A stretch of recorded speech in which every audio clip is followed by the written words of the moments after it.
You know, the number of lives that you guys and girls influence is just absolutely amazing, and the sacrifice that you make to do it is amazing as well. So thank you for doing it.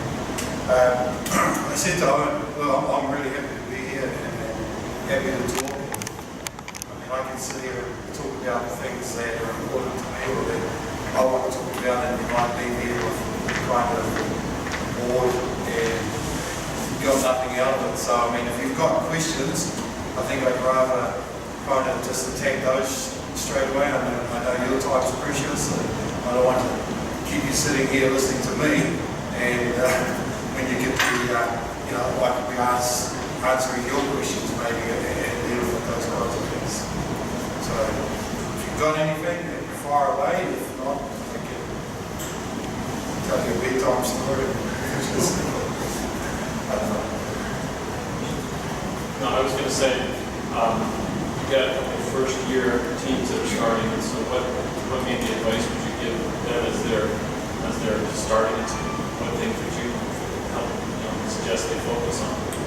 Yeah, I mean, one of the biggest lessons I learned was from Mike Cron, who's an assistant coach with the All Blacks and their scrum coach especially, and you know, we talked about it a lot this season with the Warriors team, is you've got to start at box one. A lot of coaches will try and jump into, you know, box 3, box 4 before they actually tick off box 1. And what I mean by that is whatever skill set we're trying to coach, we start right at the very basics. Go right. So for example, if I was starting off coaching tackling, my box 1 would be the tackler down on their knees on the ground and the person being tackled standing in front of them and just getting a feel of what it feels like to have somebody there. That to me is where you start box 1. And then as each person is able to, you can progress them from there. Does that make sense? And it's the same thing for every school that we do. Is, you know, we watch the All Blacks, we watch the Aussies, South Africa, the European teams. We see them doing things, and we come back and we try and throw that at our team, and we want them to run like these guys, but we don't teach them the skill set to be able to do that first. And you know, early in your season, your bulk of your training session will be spent around box 1, box 2. And then as you're able to progress, you can move. But you know, you've got to have that basic fundamental first. And the other thing that we do the whole season is that every training session we started at box 1 and progress. At the start of the season, you know, you'll spend 15 or 20 minutes at box 1 and nothing, and you know, you won't even get to box 2 or 3. By the end of the season, you might spend 1 or 2 minutes, and it might be just a little primer drills, activities for the players, just to get them switched on, get them warmed up to the skill that you're trying to coach and the activities that you're going to do. But you've got to have those little primers just to switch them on. And like I say, you know, by the end of the season, it's 1 or 2 minutes at box 1 and 2 and 3, and 10, 15 minutes at boxes 5 and 6. One day, maybe when we get a little bit more time, we can kind of evaluate a little bit more on that, what they might look like as we build up each skill, or if it goes quiet in 5 minutes, we can maybe spend some time doing it on top.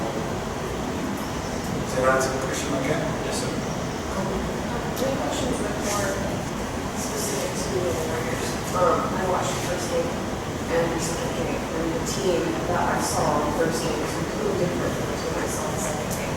As a coach, what did you do differently between those games that you did?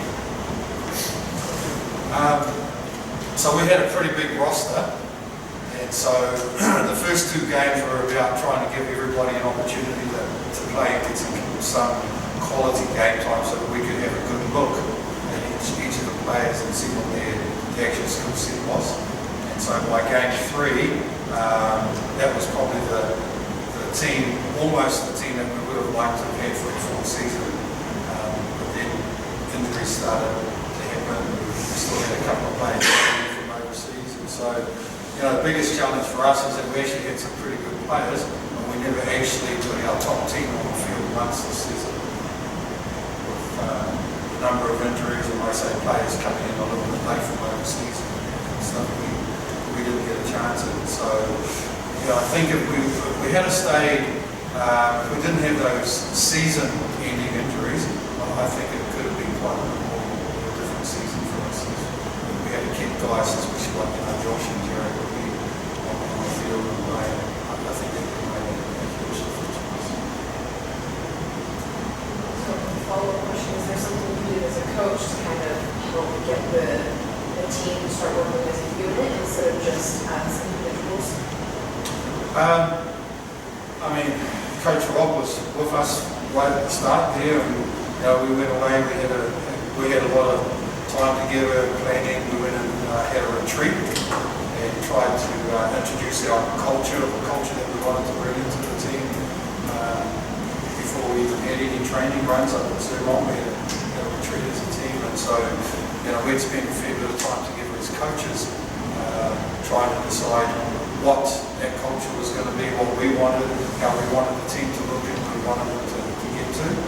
And so we introduced all of that, tried to do it in a way where we kind of guided it, but let them take the ownership and the responsibility so that they felt like it was theirs. We knew what we wanted to achieve, but we allowed them to come up with all the ideas first, and felt like we did a pretty good job with that. And then, like I say, you know, as we got further into the season, we started building well. Then, unfortunately, we had a few injuries and ended up having to bring in players that weren't ingrained in that culture.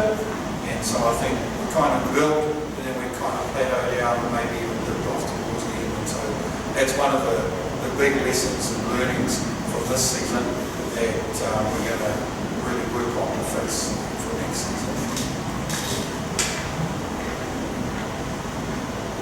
So, you know, as a coach, I know it's really important to really kind of figure out how you're going to structure your practices beforehand. Maybe you can give us some insight on how you would structure your practices, or maybe how that changed throughout practice as well. Yep. So, I guess we spend a lot of time looking at getting our periodization right, and looking at our kind of short-term, long-term calendars, working out from when we started, when our first game was going to be, what we needed to have covered off by that first game so that we could at least try and be a little bit competitive. And then, of course, as we go through the season building, I think there's, you know, as you look at your training schedule, everybody's going to be a little bit different, but you want to try and incorporate some core skills. So around your catch pass, your tackle, your ball through contact, you want to spend at least, you know, kind of early piece, you're probably spending 15 to 20 minutes of training on that. You know, we spend a lot of time on the early piece just getting our running lines right, so that when we ran our attack structure, the guys had an understanding of why they were running certain lines. And then after we felt that the running lines were good, then we started introducing, you know, the team stuff. So a lot of core skill work, so that's refreshed regularly. Obviously your unit work, you know, backs and forwards, and then the team structure, both attack and defensive structures.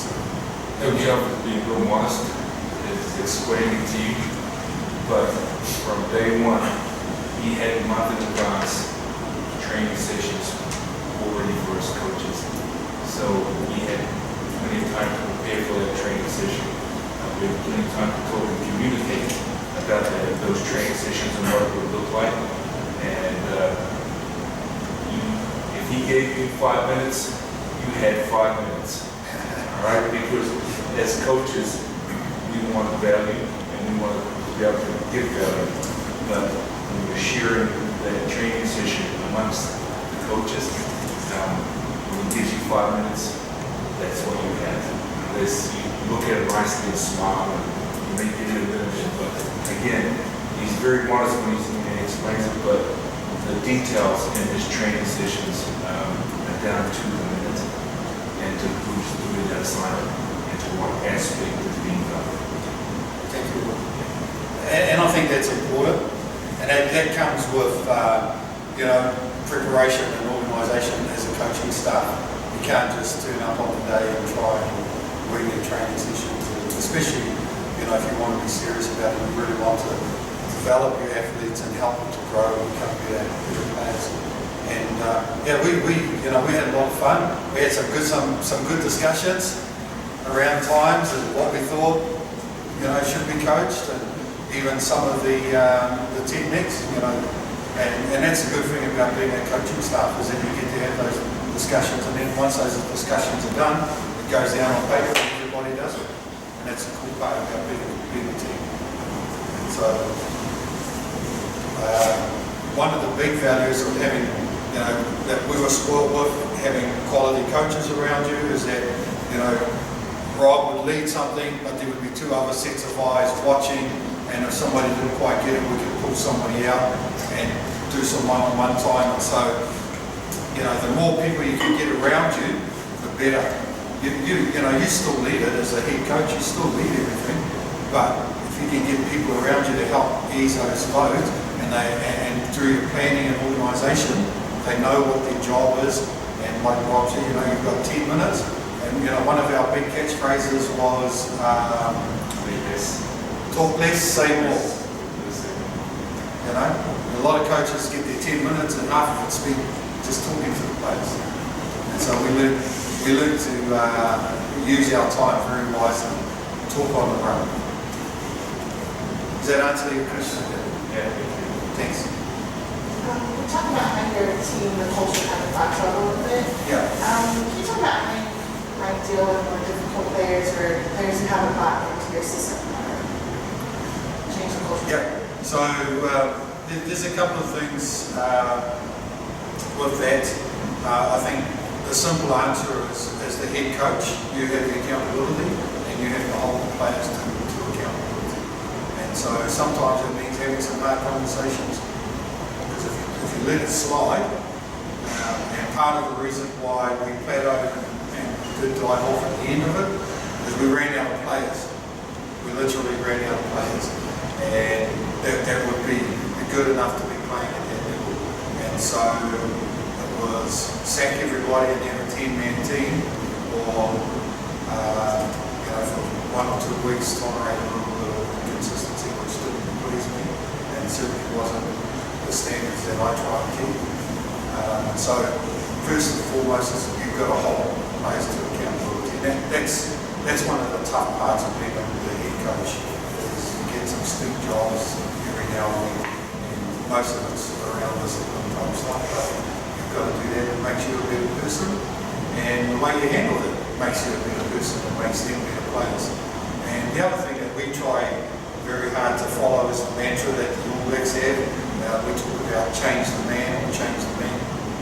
So we bring them in, highlight what their deficiencies are, find out why they're doing it. And it's really interesting. Probably a good example is, I was talking with Steve Hansen, and they had one particular player on the All Black team, and every time bags had to be moved or jobs had to be done, this guy just picked up his bag and walked away and left everything.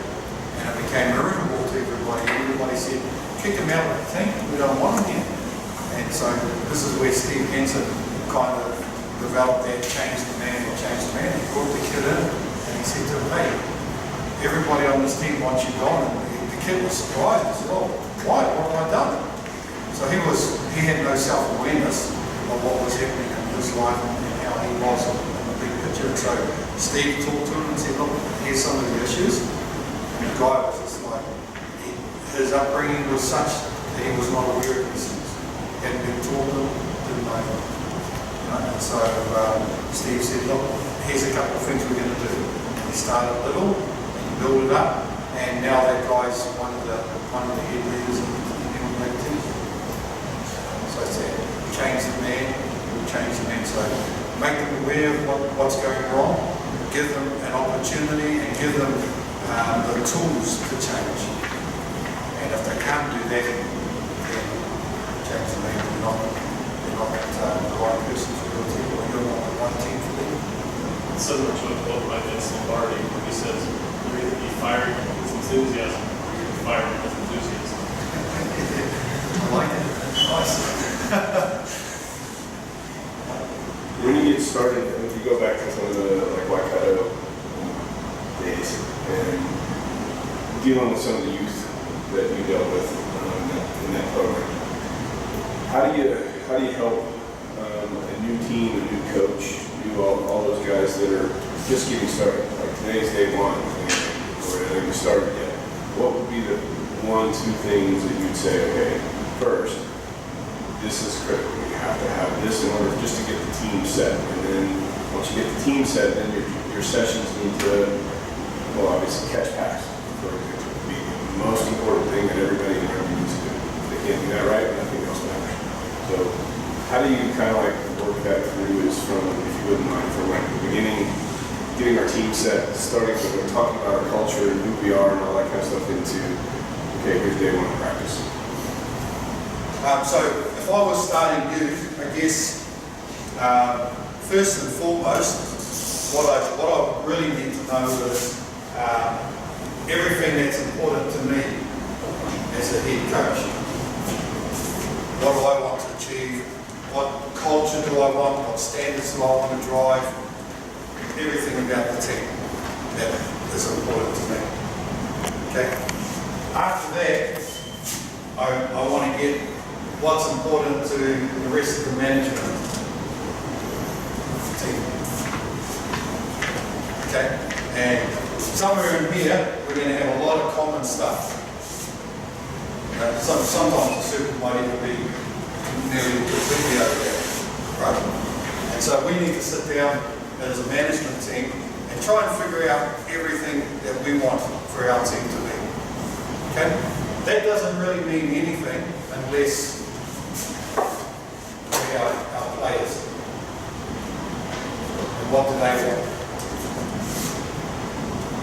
This part in here, that's the goal of your team. Because that's what everybody wants. Like I say, the crossover in here could be quite different. You know, sometimes it's going to be bigger, sometimes it's going to be further apart. I mean, you know, if I'm a coach that just wants to win a championship and I've got a team of players that just want to go out and have fun, our circle's probably only going to touch. So I'm either the wrong person for the team, or you know, that team needs to change some of their mindset or whatever it might be. Okay? So for me, this part in here, this is the goal, and that's where you build all of your culture and you build everything that's important for your team. All your rules for the team, everything is done right there. And that's, for me, is probably one of the first things that you need to do. Over here, and the way I do it, or try and do it, is I would, after I've had my planning, I've met with my management team, we'll meet in a bit of a team bonding or retreat or whatever you want to call it with our team, and ask them the questions. What do you guys want to get out of this? What are your goals? What do you want to achieve? And as they start listing things, you'll be going like this. Cool, cool, cool. Because everything you want, they'll start saying. What's the difference? They believe it's theirs. It's their ownership. They're not doing what you tell them to do, even though they're doing what you want them to do. But they're coming up with these rules, they're coming up with the goals, they're coming up with everything that's relevant to the team. And so now they have ownership. When you have an issue, you go back here and say, well, look, here's the rules that you guys made. So it's not my rules, it's your rules, your team rules. So this is what's going to happen. We had a rule in the Warriors team that if you had to be at the changing rooms ready to play, and if you're on the starting 15 and you were late, you got dropped to the bench, and whoever was on the bench came up. We had our co-captain and our star winger turned up 5 minutes late and got dropped to the bench. Just like that, because this is what we have decided. So you're going to have a couple of real non-negotiables over here that may not come up in here. Players may not think about it. So that's where you have to start guiding them. Say, well, look, if somebody's like late for training or doesn't turn up for training, do you want them to play on Saturday? And they'll go, oh no, if they don't come to training, then they're not playing on Saturday. Sweet. Yeah. And so all these rules are made by the team, hopefully. Some of them with your guidance, but most of them by themselves. And then, that then becomes your code of accountability, your conduct code, or whatever you want to call it for your team. And that's what you live and die by. Okay? The key thing is, though, that as a coach, if you want your culture to build, you've got to stick to that. If your star player turns up late, are you prepared to put him on the bench? Are you prepared to do whatever the team says they needs to have? Or is winning the game or winning? As soon as you compromise your integrity, I think you're pretty much shot as a coach. It doesn't matter what age group you play. That's just my opinion on it. So that's kind of the first thing that we did, that I would do. I'm a kind of, I like to have themes with my team and like to have themes to help build culture and things like that. And so I would probably move from that into some kind of theming over for the season, or maybe for 2 or 3 years, or however long you might have your team, and just start. That's just me. I just like having different themes. It just makes it a little bit more fun. You can play video clips to try and light it up and all that kind of stuff. So I introduce some kind of theming, and then start building from there. What else did we do wrong? Did I miss anything?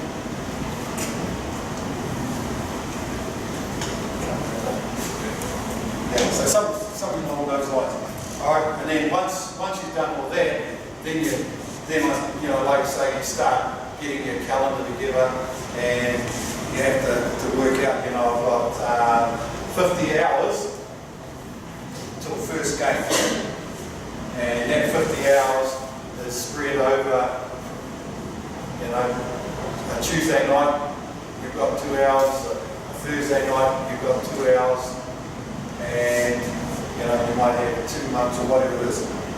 All right. So over here I start breaking down. Okay, what's that 2 hours going to look like? All right. So they don't know how to catch and pass. So now I have to start introducing skills and things. I guess somewhere in here, we have to have a look at the profile of our team. So what kind of team have we got? We've got a team full of rabbits, a team full of turtles, a team full of hippos, and so that's going to have some kind of impact on what we coach. For example, if we've got a team full of rabbits, then we don't want to be coaching some kind of philosophy where we're confrontational at the breakdown area, because we've got skinny little kids that can run like mad, they're fit, they're fast, but they've got no weight to be hitting in the contact area, so we want to keep that ball moving. Or if we've got big kids that might be a little bit unfit, then we don't want to be playing a wide game, because in 5 minutes they're going to be tired and walking around and looking at their head. So that I think is probably the important part, getting that profile right before we start breaking down our transition. And along with the profile of the team is your philosophy as a coach. What is your philosophies? So when it comes to things like catch pass, what's your philosophy around that? What do you want to do? How do you want to run the game? So do you want to be a a team that plays in close with little short pop passes and little offloads and little sunny little offloads and things. So what are you going to coach for catch and pass? If that's your philosophy. Are you going to play a wide game? So if that is the case, you're going to be able to have kids who can throw big 5 to 10 metre passes. So how does that change your catch and pass skills? And so you do the same thing for your tackle, same thing for your all of the contact stuff. You have to have some kind of a philosophy around each of those areas because that's going to determine what you coach. Because one thing doesn't always fit everybody. In the tackle area, what is your philosophy? You want to just chop tackle and everybody out of the ruck and just sit the defensive line. So that determines what kind of tackle you're going to coach. If you've got bigger players, you might say, hey, we're going to have one low, one high, we're going to hit hard, we're going to try and drive them back. So now that determines what kind of tackle technique you're going to coach for your team. Okay, so along with your philosophies, what's going to be your point of difference for it as a team? So every time somebody gets their draw and they go, okay, we're playing United this week, okay, right, we know they're going to be really physical at the breakdowns, their line speed's going to be right there on top of us, and they're going to be playing a fast, wide game. That's what they're known for. That's their point of difference, and they do it well. Okay? So what's your point of difference? What do you want to be known for as a team?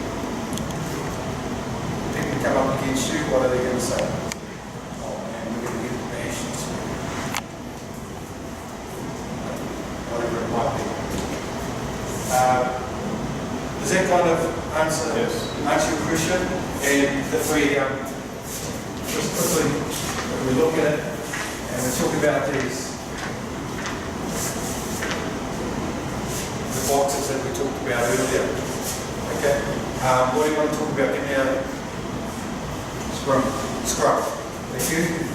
Okay. All right. So box 1 for our scrum. What would we be talking about? Do you think? Profile. Sorry. Profile. Scrum profile before you can get a scrum breakdown of individual technique. Okay, so it would be, individual profile. So working one-on-one. Sorry, that's right. One player down on the ground, working on their show. That's how detailed or how much we go into box 1. Okay, what else would you talk about in box 1? So you probably build this part up. So find out what shape, what is good shape, what's good pushing shape, angles of legs and core, and talking about all of those things that an individual would do. This is kind of just one-to-one, all individual. The only time there will be any kind of partnering work is probably would be up here in box 2. So the progression would be, how do we take that to that now? So now, who's the best person, who's the best coach for your teams?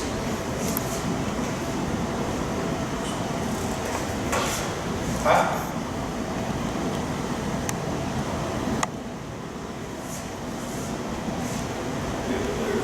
The other players. Head coaching is probably, it's the one thing that probably sets the All Blacks apart from a lot of other teams. If we're doing tackle technique and I'm doing the tackling, who's the best person to tell me what my tackle was like? The guy being tackled, yeah. Because he can feel it. He can feel if my shoulder's connecting, my head locking in, my arms are wrapping, my squeezing. You know? He can, as a coach, I can stand and watch and I can pick up 1 or 2 things. But he can tell me exactly how it felt, which direction was the power coming through, all of that kind of stuff. And so over here is where we kind of go, into that pair area, where we start working in partners. And so one partner on the ground, another guy, just coming off a hip shield or something like that, knock them off the shape, see how quickly they can get back into shape. Start pairing up as partners, as logs together, and all that kind of stuff. So all of a sudden, we're moving slowly to that next step. Okay, what would we do up here in box 3? Formation. A bit early for that maybe. What's some exercises that we talked about that we can do? Do 1v1s, 2v2s, 3v3s, elevations, up and down, squeezing, all of that kind of stuff. So we start actually, probably the big thing here would be getting some movement.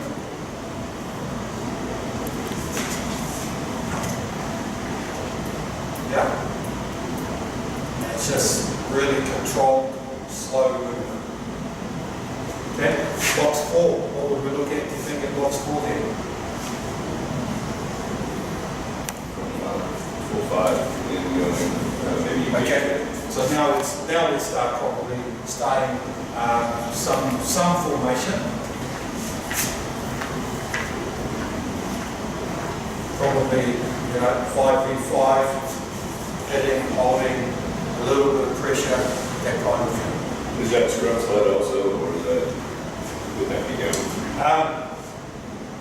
A little bit, if you've got single sleds, certainly down in this area, that'd be pretty good for that. Up in this area, if you're just starting out, then the sled would be good. But I think as you get better, live is always a lot better if you've got the numbers as well. So you just got to kind of play that by ear. Then you start getting some, adding all of this stuff. So you go 5v5 with movement, locking down, one team fighting, one team holding, all of those kinds of things. Box 5, do you think then you're going full on? And then box 6 would be full on defensive stuff. So going from our scrum, attacking wise to defensive stuff. That's just kind of a little bit of a picture of how you would build it up.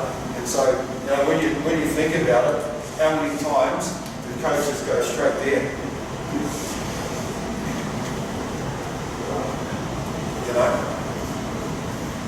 Same with line out. We're building a line out and do some of the stuff. Lots of little primer drills, and then just working 1v1, one block, pressing against another block, lifters working together with a temple bag or something like that.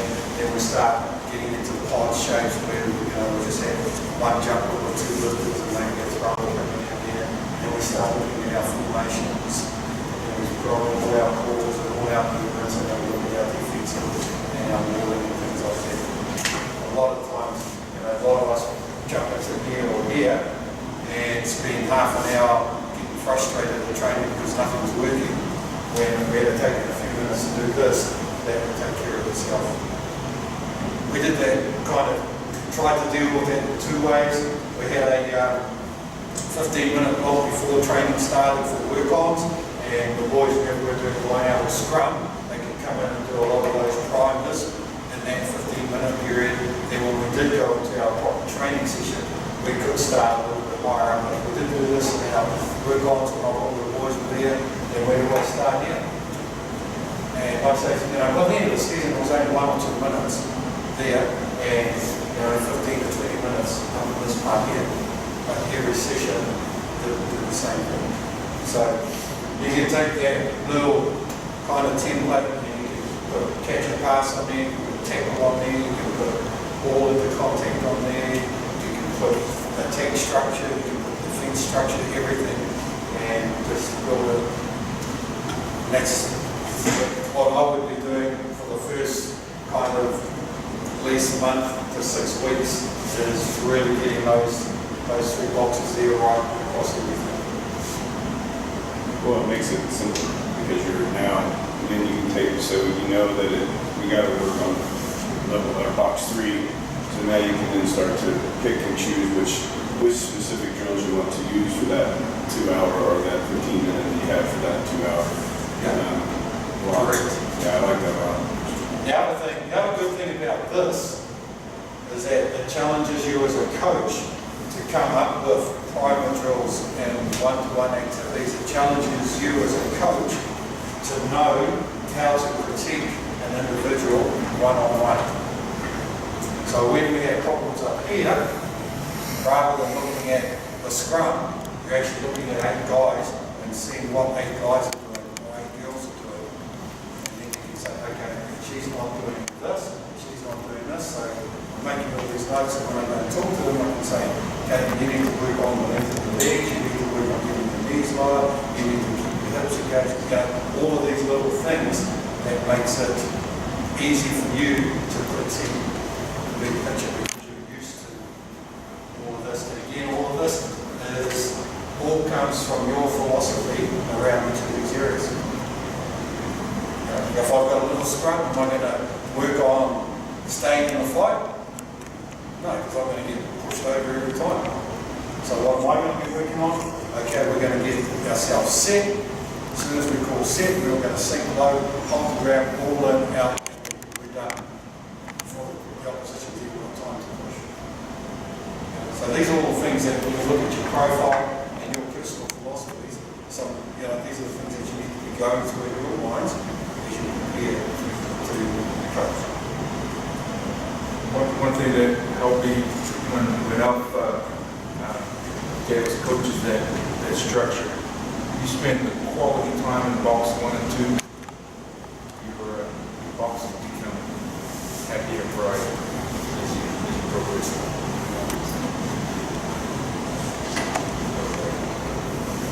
It also helps, like you said, Rob, with the analysis. So even if you're in training, not necessarily games time, but when you're analyzing, okay, well, our scrums were really crappy last week or whatever. Instead of going and spending 2 hours on scrums because we were really crappy, now, as you mentioned the last time we were together, is now you're breaking it down into what part of the scrum was it because her butt was too high and was it too high, or so now you're drilling it into this one thing, so now we're spending 2 minutes on that piece rather than 15 minutes on the whole. It doesn't fit. Yeah. Good point. So I'm just, as I'm looking at this, I think foundationally, that's the foundation. So I almost see this as a pyramid. If you have the foundation, you can't build the second stage of that pyramid. You have that deep until you have all those pieces built on the pyramid. Exactly. And if you look at your tech structure, how many coaches try and teach a 2-4-2 or 1-3-3-1 or whatever the structure is, but they don't teach kids how to catch a pass. They don't teach them the passes that are relevant to running that particular formation or structure. So again, what's our tech structure going to be? Okay, what kind of passing do I need to teach? What kind of running lines need to be taught amongst all of that, so that when we come up here and run our structure, things are flowing nice and smooth for the movement. And so as we get that foundation right there, and you're right, you can just about draw it like that, and have your boxes, 1 to 6 in a row. Okay. Thank you. Did that answer everything? Okay, thank you. It's a long time, sorry. No, great. It's actually great. One of the handouts I've shared with a few of the coaches was, looking at coaching roles a big elephant, but breaking it down into 6 pieces, line out scrums that you use with us to begin with was huge. And some of the coaches said the first time that they'd seen it was amazing. Like a very simple game, real simple to put together. So that was one aspect that the training we use from you with the academies is that coaching rules starting from line-out scrums, back play, tag, kickoffs is huge to help the coaches identify what a role. And I'm happy with that role. And if I'm not, then I can ask who's around me. So that was a big plus. Cool. Thank you. And I think it's really important because what that does is it helps every individual on the management team have some ownership as well. And like I said, you know, we, as a management team, you can talk about profiles, you can talk about philosophies, and all of that kind of stuff, and you can help each other build each other's areas of responsibility. You know, and probably the one thing I did learn working with Rob and Mark is that I knew what I wanted and everything was up there, but I had to share. You know, every time we kind of met and we talked about something, and Rob was really good at this and frustrated me, and he would say, okay, what does that look like? Okay, what do you want me to do? What do you want me to do? He wanted all the detail, and you know, for me it was just go do a line out.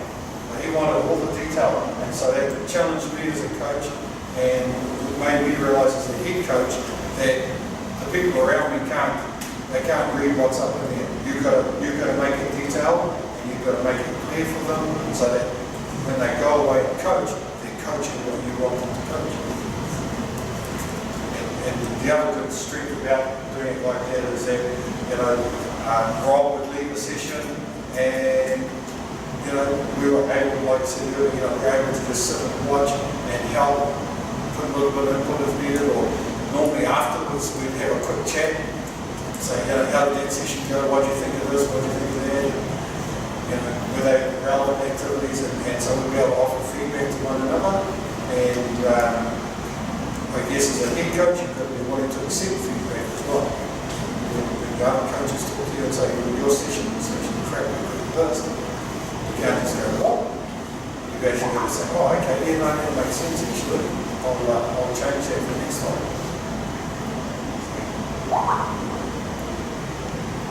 Okay. Time to go. Any last questions or anything else? I think the other thing too, is this is a must. Yeah, and it's very, very necessary. But you've got to find a balance in finding some games for them to enjoy. Yes. So that they're getting fun and getting enjoyment out of it too. So again, this is a must. But you've got to come up with simple games that they play and brings back the essence of what I love about the game. And Huff does a very good job of doing that. He actually let us play long ball. One of my fun games, like, you know, played in Toronto. We brought back the teenage back to the boys, and then they enjoyed it. So find that balance, you know, that when you're coaching your teams, what they enjoy, and they get fun, and they keep coming back. I have a question, Coach. So, with your experience in New Zealand, now having had a season, being here almost a year in the US, looking forward, season 2 with our but what do we need to do kind of at the lower level, like rugby kind of level? What are the kind of things that we need to be doing to be able to grow the game, prepare kids to be able to play in a league like Good question. I think it's a combination of what can we do as Warriors to help our coaches, and what can you do to help us. So for me, I think a lot of it is here. It's the development of the core skills. That's the one thing. I was watching the All Blacks last week when they played Australia last week. The number of times Australia had opportunity and space to exploit the All Blacks, but they had players that couldn't catch a pass, whereas everybody on the All Black team can catch a pass. And so I think getting the basic fundamentals of catch, pass, tackle, that ball through contact or support, we can really get the details around that, and you can just about teach anything else to the kids. They can learn structures easy enough. But if they can't catch a pass the ball, you look at the game of rugby, and you know, I talk to a lot of coaches about this. How many scrums do you have in a game of rugby? Each team will have, depending on the type of game, maybe 10 to 15 scrums. So somewhere between maybe 25 to 30 scrums per game. How many lineouts? Probably the same thing. How many rucks do you have in a game? Hundreds. And yet, when we plan this, we'll spend 5 minutes, maybe on, 10 minutes on ball with the contact, and half an hour on the scrum. Half an hour running our attack, half an hour running our defense.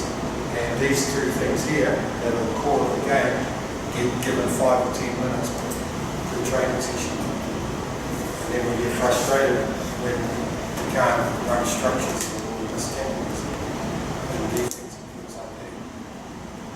It's just something to think about when you're planning your training sessions.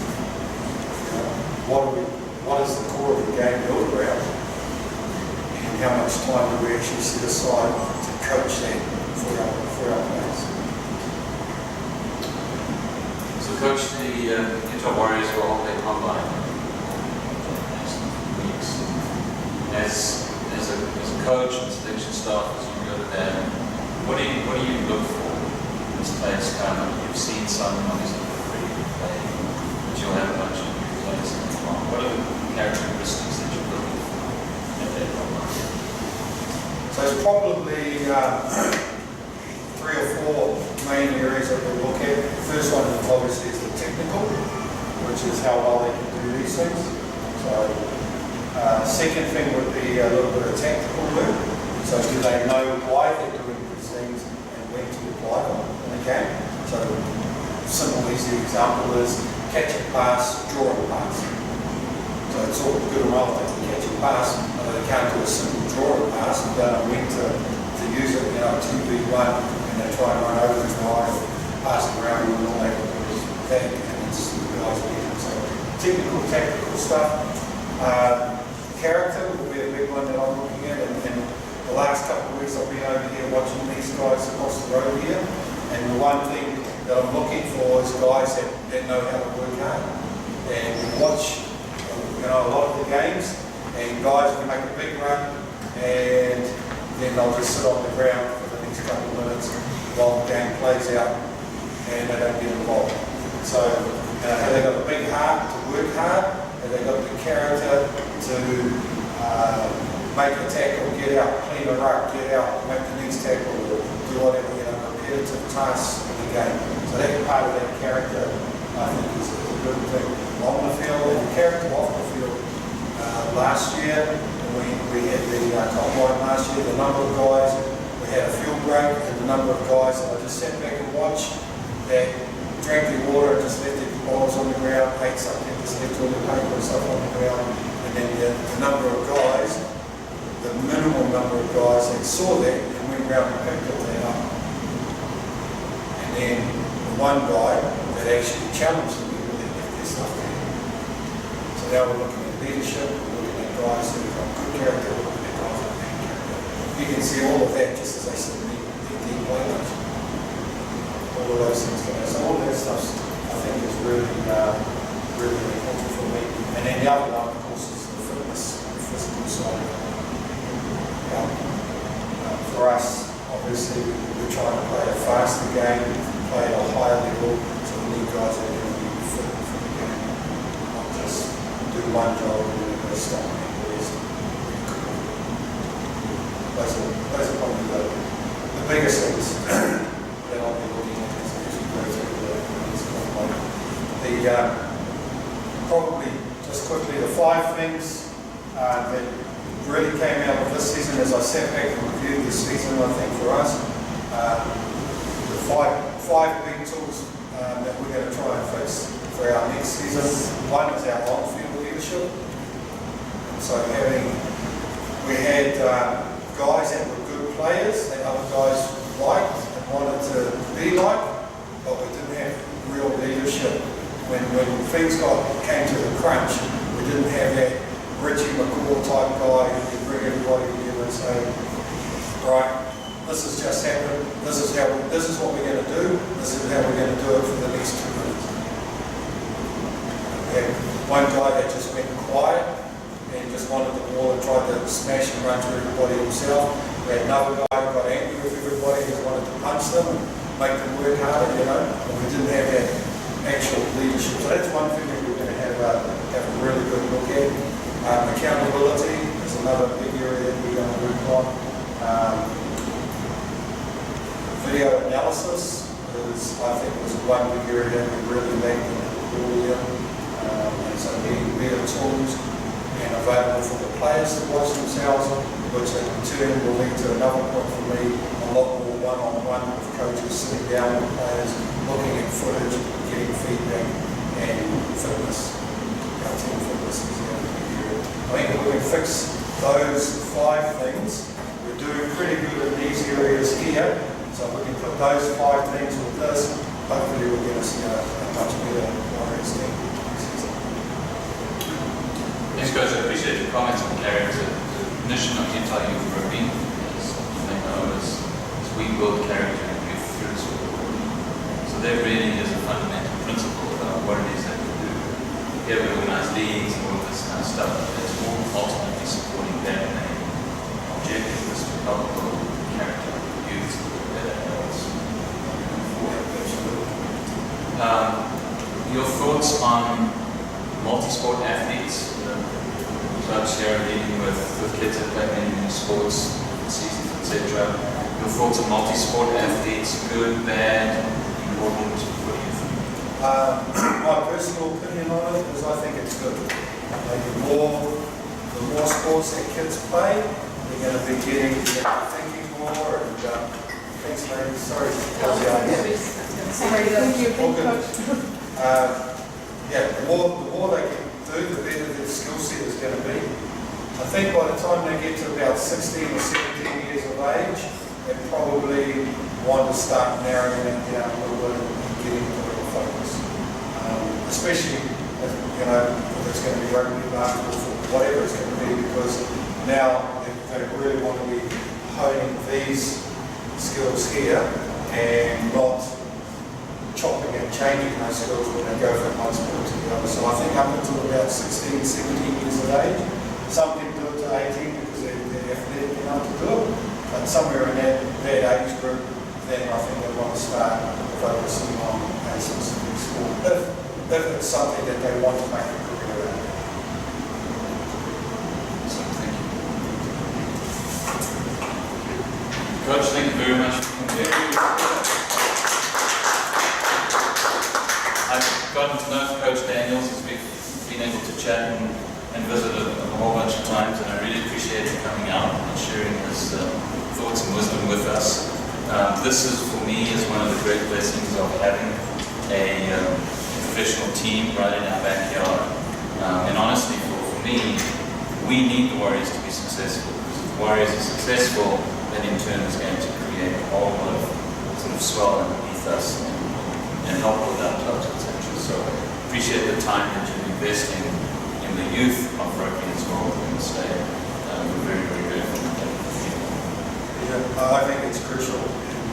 Thanks for taking the time to listen, and hopefully something that we shared today might be of value to you as you go back to your teams. I shared with Owen earlier, I'm going to get his database with all the coaches' names, and so one of the things that I want to do over the next kind of weeks to months is get our Warriors players out with you guys and coming and coaching and helping out in some of the training sessions where we can. And so making them available, because I think that's just going to help them to be better players.